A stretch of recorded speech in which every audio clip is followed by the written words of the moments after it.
تو اب یہ جس وقت بندہ اللہ سے نماز پڑھتا ہے بندہ، تو اب لاکھوں بندے نماز پڑھ رہے ہیں، یعنی اس وقت جہاں فجر ہے، اس وقت جہاں ظہر ہے، اس وقت جہاں عصر ہے، تو اللہ ان کے اور قبلے کے درمیان ہے، تو پھر عرش پہ اللہ کے ہونے کا ٹائم پیچھے کون سا ہوگا؟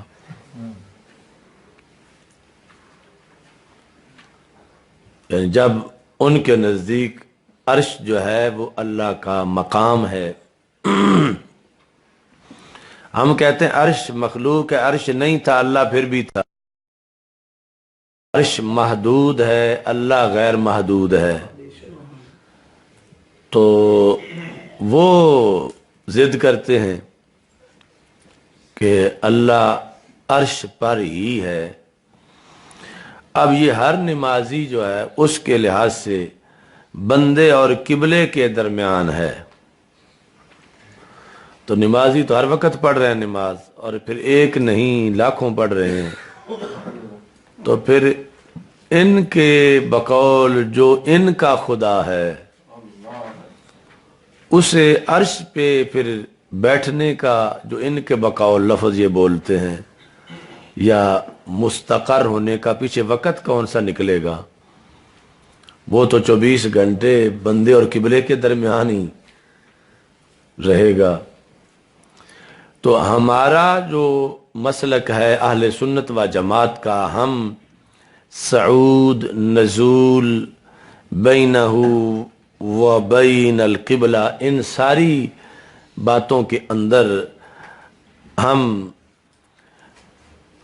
اس کا معنی اسے متشابہات میں سے سمجھتے ہیں، اور اللہ کی شان کے جو لائق ہے اس کے مطابق، اور جو لفظی معنی ہے لفظ ان کا حقیقی معنی وہ ہم مراد نہیں لیتے کہ ادھر جب شب برات ہوتی ہے تو اللہ تعالیٰ آسمان دنیا پہ نزول فرماتا ہے، ینزل ربنا، اب وہ نزول بھی ہمارے نزدیک اس طرح نہیں ہے جس طرح جسم اترتا ہے، اور صعود بھی اس طرح نہیں جس طرح جسم چڑھتا ہے۔ تو ہمارے نزدیک یہ کہ اللہ تعالیٰ تجلی فرماتا ہے، اور عرش بھی اللہ کے جلووں کا مرکز ہے، اور اللہ تعالیٰ کی جہت نہیں ہے، چونکہ جہت جو ہے اس سے بالآخر مکان ثابت ہوتا ہے، اور اللہ تعالیٰ لا مکان میں ہے، اور کوئی اس کے لیے کوئی چیز مکان نہیں ہے۔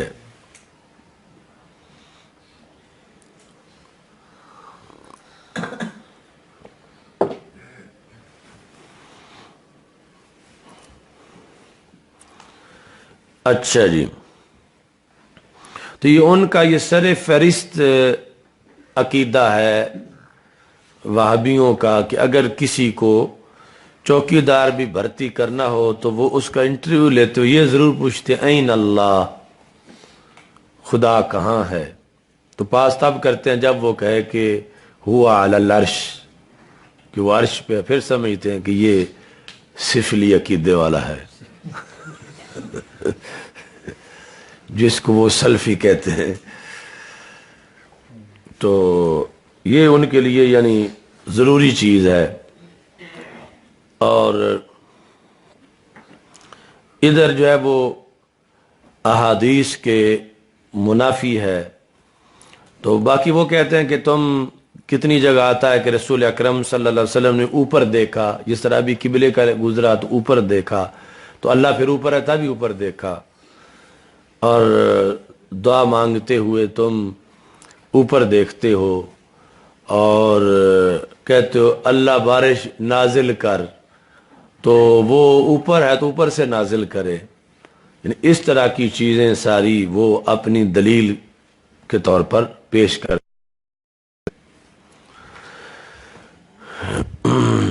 تو اس کا جواب یہ ہے کہ اس کا یہ مطلب نہیں کہ اللہ تعالیٰ کی جہت اوپر والی ہے، اصل میں ساری جہتوں میں سے عزت والی جہت اوپر والی ہے، تو اس بنیاد پر یعنی دعا کے وقت اوپر دیکھا جاتا ہے، نہ یہ کہ اللہ کی اوپر والی جہت ہے، اللہ جہت سے پاک ہے۔ اور اگر تمہارا نقطہ نظر لیا جائے تو پھر وہ بندہ جو ساری عمر جہاز پہ نہیں بیٹھا وہ تو ولی بننا ہی نہیں چاہیے، اور جو جہاز پہ بیٹھتا گیا وہ فوراً ولی بن جانا چاہیے، چونکہ وہ اللہ کے قرب میں چلا گیا ہے کہ 10,000 فٹ کی بلندی پر وہ جہاز اڑ رہا ہے، تو نیچے جو بیچارہ کبھی سائیکل پہ بھی نہیں بیٹھا لیکن ہو سکتا ہے وہ اللہ کا کتنا بڑا ولی ہے، تو پھر وہ تو قرب میں نہیں پہنچا جو تم جہت سے تعین کر رہے ہو، اور یہ جہاز پہ بیٹھنے والا تو یہ تو بہت اونچا چلا گیا ہے۔ تو اس بنیاد پر پھر یہ مراتب ولایت کے اور مقربین کے طے ہونے چاہیے، جبکہ ایسا ہرگز نہیں ہے۔ اچھا جی، تو یہ حدیث شریف جو ہے اس کا ترجمہ الباب جو ہے ان کا جو عقیدہ ہے عرش پہ اللہ تعالیٰ کے ہونے کا، اس کے رد میں آپ بخاری شریف سے پیش کر سکتے ہیں۔ ان احدکم اذا قام فی صلاتی فانہ یناجی ربہ وان ربہ بینہ وبین القبلۃ، اللہ جو ہے وہ اس کی اور قبلے کے درمیان ہے۔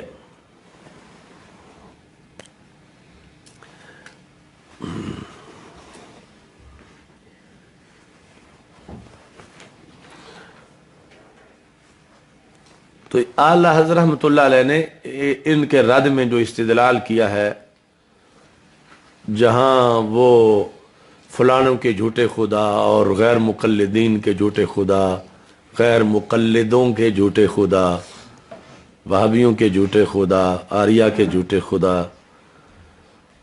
یعنی وہ ساری جنگ ہی اس پر تھی کہ ہر ایک نے جو نظریہ بنایا ہوا تھا کہ خدا یہ ہوتا ہے جو سو بھی لے، خدا وہ ہوتا ہے جو کھا بھی لے، تو وہ پھر آپ نے کہا کہ نہیں، خدا یہ نہیں ہوتا، پھر تمہارا ہی ہوتا ہوگا، خدا تو نہیں ہے ہمارا۔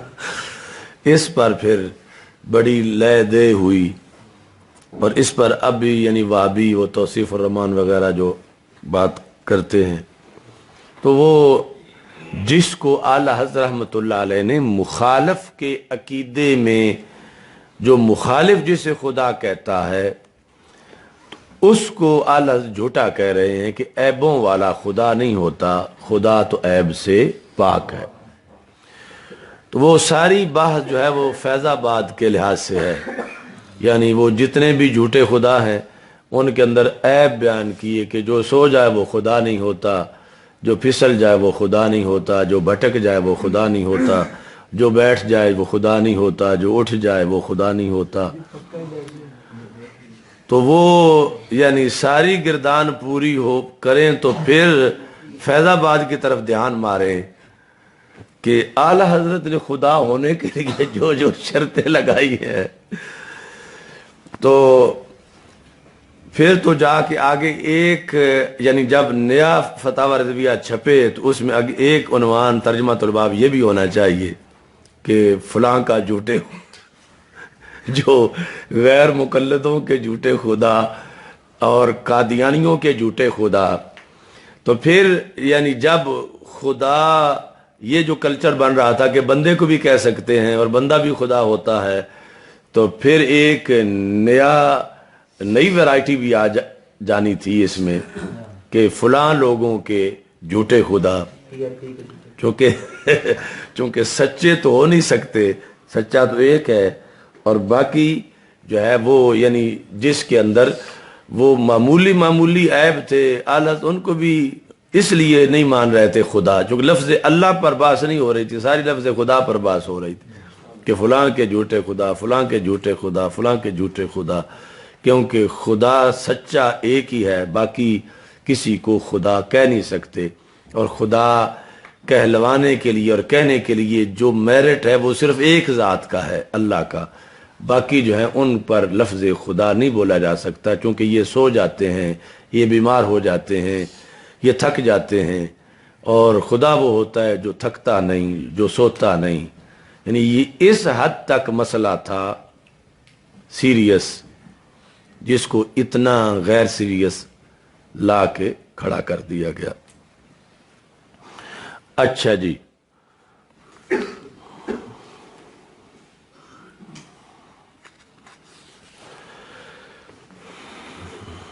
تو اعلیٰ حضرت رحمۃ اللہ علیہ نے جو استدلال کیا تھا جس حدیث سے، وہ اور ہے، اور یہ اس کی پھر برکت ہے کہ اس سے اگلا استدلال جو ہے وہ ہم نے اس حدیث سے کیا.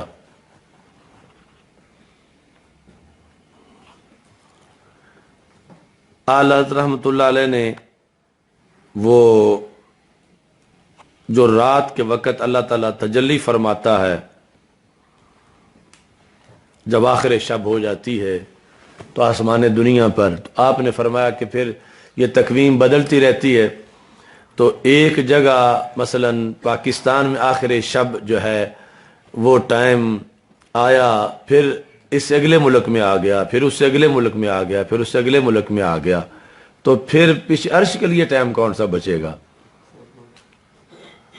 تو وہ جا کے یعنی مثال ہے رات کے ایک وقت کے لحاظ سے، اور یہ مثال ہے ہر منٹ کے لحاظ سے. ویسے ہی لاکھوں لوگ نماز پڑھ رہے ہیں، کوئی بھی نماز ہو، ادھر تو یہ ہے کہ صرف آسمان دنیا تک ہی رہتا ہے، اور ادھر یہ ہے کہ وہ بندے اور قبلے کے درمیان ہوتا ہے. اور ہر نماز میں خواہ نفلی ہو خواہ فرض ہو، تو پھر یعنی پیچھے کوئی وقت کون سا ہے کہ جس میں ان کے عقیدے کے مطابق اب اللہ عرش پہ مستقر ہے. تو یہ چونکہ ویسے تو وہ ہمارے خیال، گمان، وہم سے ورا ہے، ان احادیث اور آیات کے ذریعے سے گفتگو کی جا سکتی ہے جس حد تک ممکن ہے.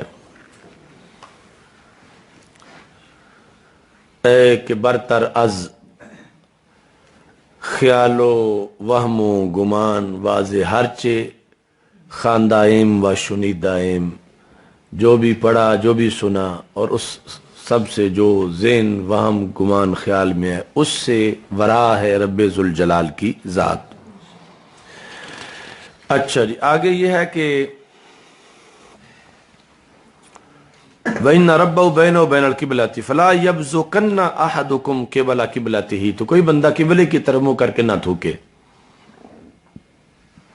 حالت نماز میں، کیونکہ اللہ تعالی اس کے اور قبلے کے درمیان ہے. لیکن بائیں جانب تھوکے یا قدم کے نیچے تھوکے، یہ یعنی اس کو بہت زیادہ مجبوری بن گئی ہے. تو پھر ثم اخذ طرف ردائه، پھر نبی اکرم صلی اللہ علیہ وسلم نے اپنی چادر مبارک کا پلو پکڑا، اس میں آپ نے تھوک فرمایا، پھر رد بعدہ علی بعض، آپس میں اس کو رگڑ دیا. یعنی چادر کے اندر یعنی صحابہ کو سمجھانے کے لیے کہ وہ اس طرح کر لے، اس طرح تھوک فرما کے پھر اس طرح بعض کو بعض کے ساتھ رگڑ دیا تاکہ وہ نظر بھی نہ آئے. تو فرمایا کہ یہ تم کر سکتے ہو، یہ خصوصی طور پر یعنی جب بندے نے سحری کھائی ہوئی ہو اور اوبر جو ہے وہ فجر کی نماز میں کھڑا ہو، اس وقت اس طرح کی صورتحال ہو سکتی ہے. یا پھر حافظ صاحب جو ہیں وہ تراویح پڑھانے سے پہلے کچھ زیادہ تجاوز کر جائیں کھانے پینے میں، تو پھر بھی ایسا ہو سکتا ہے. تو بہرحال یہ بھی آداب رسول پاک صلی اللہ علیہ وسلم نے سکھائے، فقال او یفعل ہکذا، یا کہ اس طرح وہ کر لے.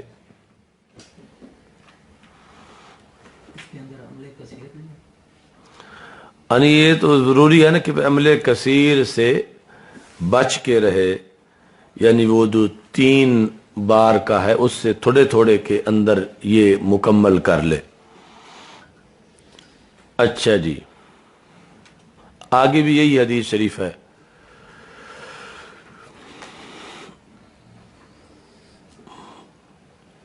آگے جو حدیث ہے اس میں ہے مخاتن او بساقن او نخامتن. مخات، بساق، نخامہ، بزاق، تو یہ سارے لفظ جو ہیں.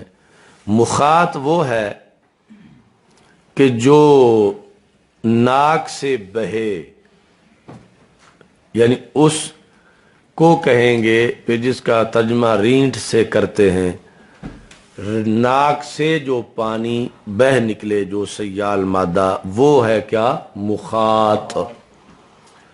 اور بساق اور بزاق وہ ہے جو منہ سے نکلے. اور نخامہ وہ ہے جو سینے سے آئے، جس کو کھنگار کہتے ہیں. اب پتا چلے گا ان تنخم النبی نخامتن الا وقعت فی کف رجل منہم، کہ عام تھوک تو تھوک رہا، سرکار کا نخامہ مبارک بھی اتنا مرکز حسن و جمال ہے کہ اس کو صحابہ اپنے چہرے پہ مل لیتے ہیں. تو یعنی اس کا لعاب دہن، یہ اس کا یعنی ہلکا سا ترجمہ ہے، جبکہ بات اس سے بھی آگے کی ہے. اور وہ یعنی چشمہ رحمت کی جھاگ اور فضل خداوندی کا نچوڑ ہے. تو یہ لفظ ان کے معنی یاد رکھنا، مخات، بساق، بزاق اور نخامہ. تو بساق اور بزاق یہ ایک ہی معنی میں ہیں، یعنی مترادف ہیں.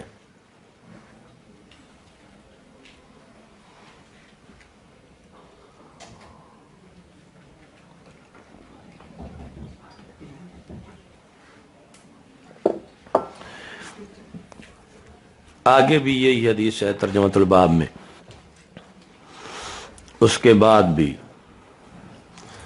پھر اس کے لیے لفظ آیا لا یتفلن احدکم، نہ تھوکے تم میں سے کوئی ایک اپنے سامنے. اس کے بعد ہے باب لیبزق عن یسارہ اور تحت قدمہ الیسریٰ.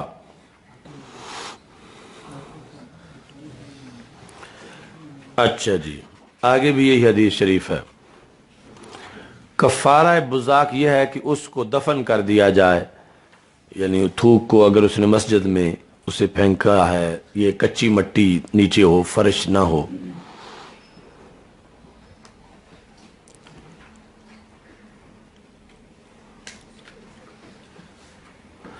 باقی دائیں طرف یہ بھی کہا گیا کہ اس کے دائیں طرف فرشتہ ہے خصوصی، تو اس کا احترام کرے.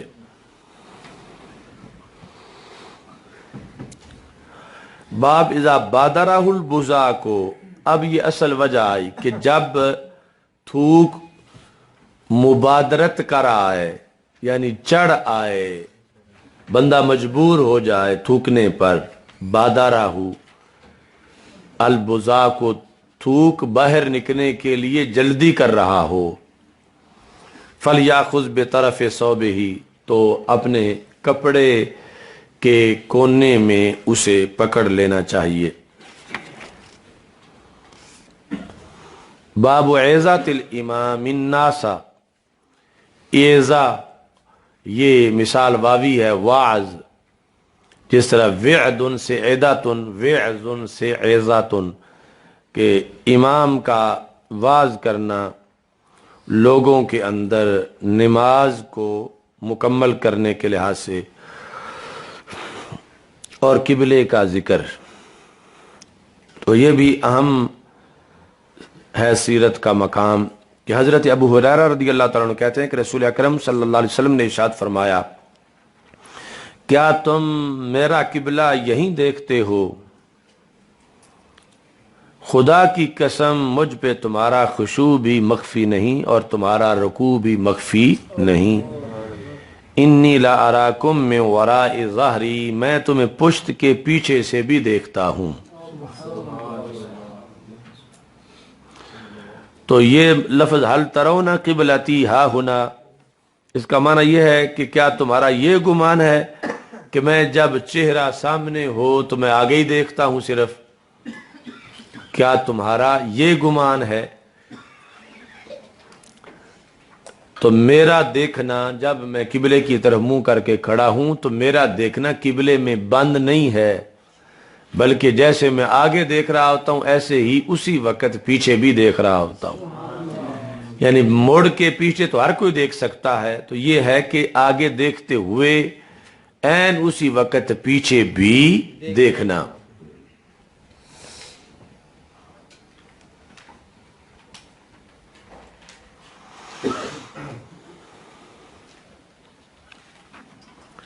تو یہ بشریت کا فرق ہے۔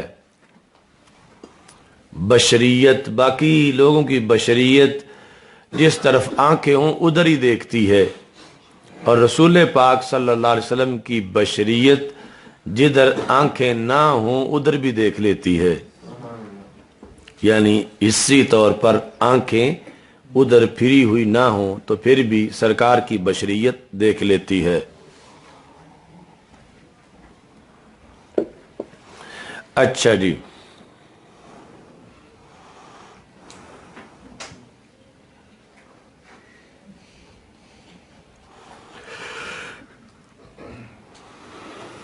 تو دوسری جگہ حدیث شریف ہے کہ نبی اکرم صلی اللہ علیہ وسلم نے جب جماعت کرائی تو آخری صف میں ایک شخص نے غلطی کی تو آپ نے سلام پھیر کر اس کا نام لیا اور فرمایا کہ کیا تمہارا یہ گمان ہے کہ میں جب جماعت کرا رہا ہوتا ہوں تو پیچھے مجھے تمہارا پتہ نہیں ہوتا؟ تم نے غلطی کی ہے، تم اپنی نماز کو صحیح کرو۔ تو اس موقع پر یہ فرمایا کہ واللہ ما یخفی علی خشوعکم ولا رکوعکم، تو رکوع ظاہری حرکات ہیں، خشوع دل کی کیفیت ہے، تو میں تمہارے ظاہر کو بھی جانتا ہوں، تمہارے باطن کو بھی جانتا ہوں۔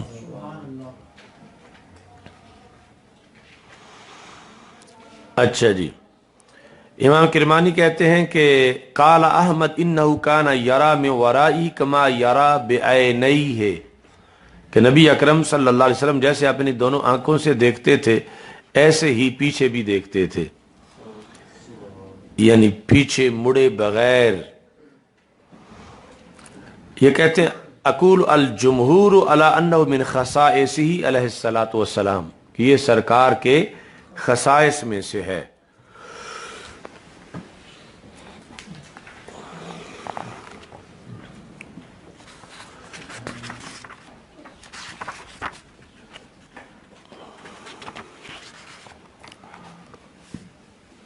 امام ابن حجر عسقلانی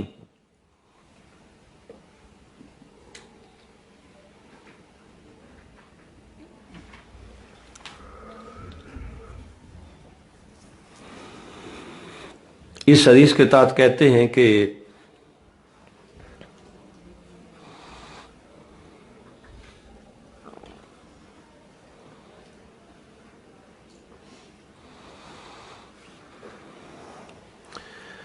انتم تظنون انی لا ارى فعلکم لکون قبلتی فی هذه الجہۃ، کہ تم یہ گمان کرتے ہو کہ میں تمہارے فعل کو نہیں دیکھ رہا اس وجہ سے کہ میرا قبلہ یعنی میرا چہرہ اس طرف ہے۔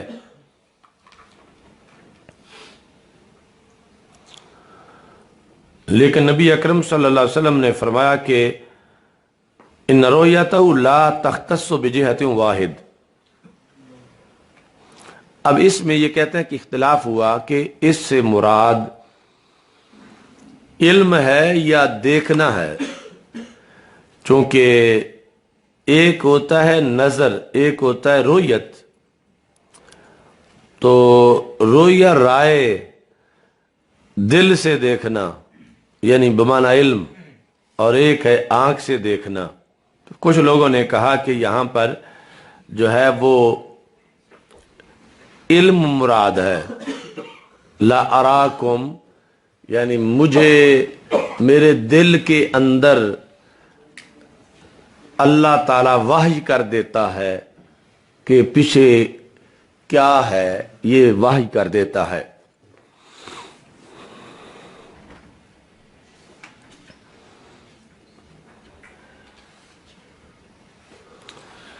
تو اس کو کہا امام اسقلانی نے کہ فیہ نظر،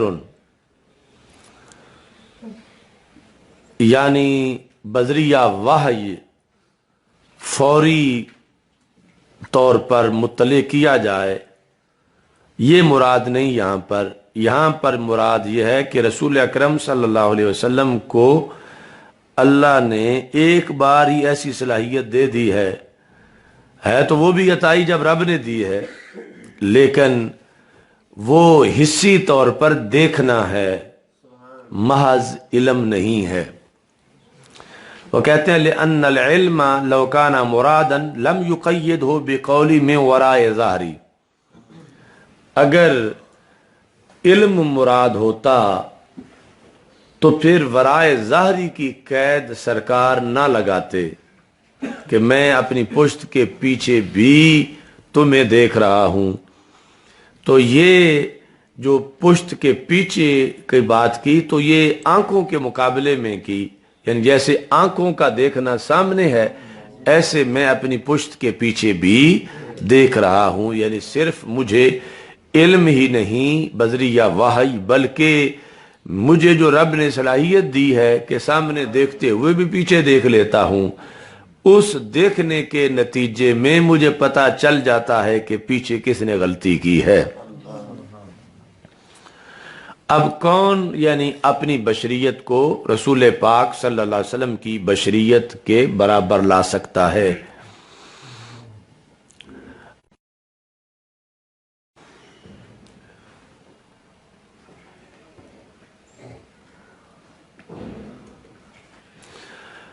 کچھ لوگوں نے اور یہاں پر تعویلیں کی. تو امام ابن حجر کہتے ہیں کہ وَهَذَا ظَاهِرُ التَّكَلُّفِ، کہ یہاں یہ ایسی باتیں تکلف ہے. وَفِيهِ عَدُولٌ عَنِ الظَّاهِرِ بلا موجب، تو بلا وجہ ظاہر سے عدول جائز نہیں ہے. وَالصَّوَابُ الْمُخْتَارُ أَنَّهُ مَحْمُولٌ عَلَى ظَاهِرِهِ، کہ یہاں جو مختار مذہب ہے وہ یہ ظاہر لینا ہے کہ جو آپ فرماتے انی لا اراکم من ورائی ظہری.